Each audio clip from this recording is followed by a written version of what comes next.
ఢిల్లీలో సీఎం రేవంత్ రెడ్డి బిజీగా గడుపుతున్నారు. కేంద్ర పర్యావరణ శాఖ మంత్రి భూపేంద్ర యాదవ్ను కలిశారు. రాష్ట్ర అభివృద్ధికి కేంద్ర పర్యావరణ శాఖ నుంచి సహకారం అందించాలని విజ్ఞప్తి చేశారు. భూపేంద్ర యాదవ్ను కలిసిన వారిలో సీఎంతో పాటు మంత్రులు కొండా సురేఖ, పొంగులేటి శ్రీనివాసరెడ్డి, సీఎస్ శాంతికుమారి ఉన్నారు.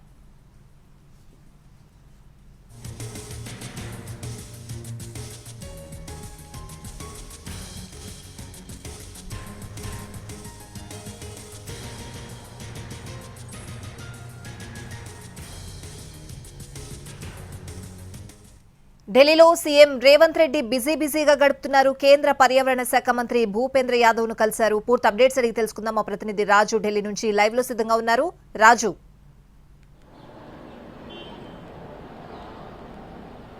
Thank you Swathi. ఢిల్లీలో ఉన్నటువంటి తెలంగాణ ముఖ్యమంత్రి రేవంత్ రెడ్డి ఈరోజు బిజీగానే గడుపుతున్నారని చెప్పుకోవచ్చు. ఎందుకంటే రాత్రి 9 గంటల తర్వాత సింగపూర్ పర్యటనకు తెలంగాణ ముఖ్యమంత్రి రేవంత్ రెడ్డి వెళ్తున్నారు. సో అంతకుముందే ఏమాత్రం అవకాశం దొరికినా ఇక్కడ ఉన్నటువంటి కేంద్ర మంత్రులను కలవాలని వాళ్లకు ఇప్పటికే ఏదైతే తెలంగాణ రెసిడెంట్ కమిషనర్ ద్వారా అపాయింట్మెంట్స్ కోసం అపీల్ చేయడం జరిగింది. సో అందులో భాగంగా ఈరోజు 2 కేంద్ర మంత్రుల అపాయింట్మెంట్స్ ఖరారయ్యాయి. ఒకటి పర్యావరణ శాఖ మంత్రి భూపేంద్ర యాదవ్, రెండవది ఉక్కు శాఖ మంత్రి అటు ఏదైతే కుమారస్వామికి సంబంధించినటువంటి అపాయింట్మెంట్స్ ఖరారయ్యాయి. ప్రస్తుతం భూపేంద్ర యాదవ్తో సమావేశం ముగిసింది. ఈ సమావేశంలో ముఖ్యమంత్రి రేవంత్ రెడ్డితో పాటు తెలంగాణ అటవీ శాఖ మంత్రి కొండా సురేఖ, దాంతోపాటు పొంగులేటి శ్రీనివాసరెడ్డి, పొన్నం ప్రభాకర్లు, ఇక తెలంగాణ సిఎస్ శాంతకుమారి కూడా పాల్గొన్నారు. ముఖ్యంగా తెలంగాణలో కొత్తగా అనుకుంటున్నటువంటి ప్రాజెక్టులు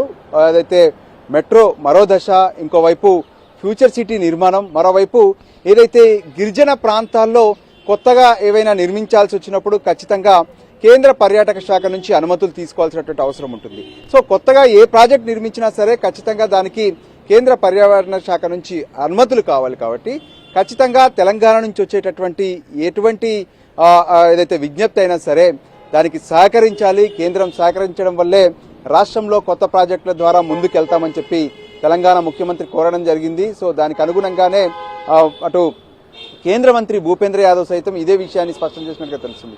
అంటే ఏదైతే శాఖలకు సంబంధించి మీరు పంపించేటటువంటి ప్రపోజల్స్ పైన ఖచ్చితంగా సానుకూలంగా స్పందిస్తామని చెప్పి కూడా ఆయన చెప్పడం జరిగింది. ఇక్కడ నుంచి బయలుదేరుతున్నటువంటి తెలంగాణ ముఖ్యమంత్రి రేవంత్ రెడ్డి నేరుగా కుమారస్వామి కార్యాలయానికి వెళ్తారు.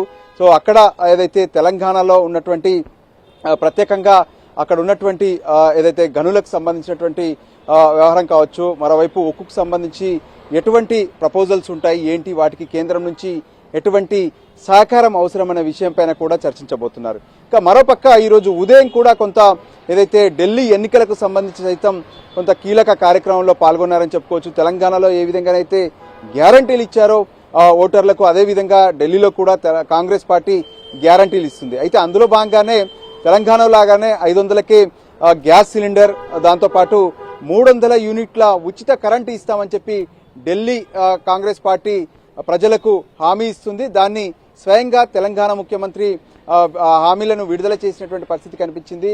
మొత్తానికి ఢిల్లీ పర్యటనలో కొంత కీలక సమావేశాలు, కీలక చర్చలతో తెలంగాణ ముఖ్యమంత్రి తన పర్యటనను కొనసాగిస్తున్నారు. Swathi. Right Raju, thanks for the updates.